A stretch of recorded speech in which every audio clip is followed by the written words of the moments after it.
La tramuntana està escombrant al mar. Lizzie ha sentat a la platja, bullint a l'horitzó, com si el pinzell del vent pintés el quadre del port, el mar, la costa. La botiga solitària coure tot l'hivern.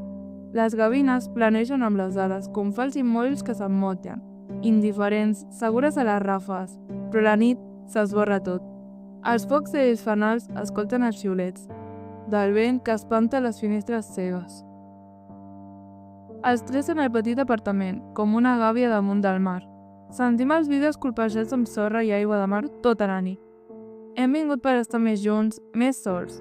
Els llocs familiars són tan absents, tan freds i tan boirosos, ja comença l'oblit. Lluny de nosaltres no existim. Són uns dies feliços, amb el vent sense sostre i el mar fred, i l'abandó del poble. Ser feliç sempre ha estat una cosa molt estranya.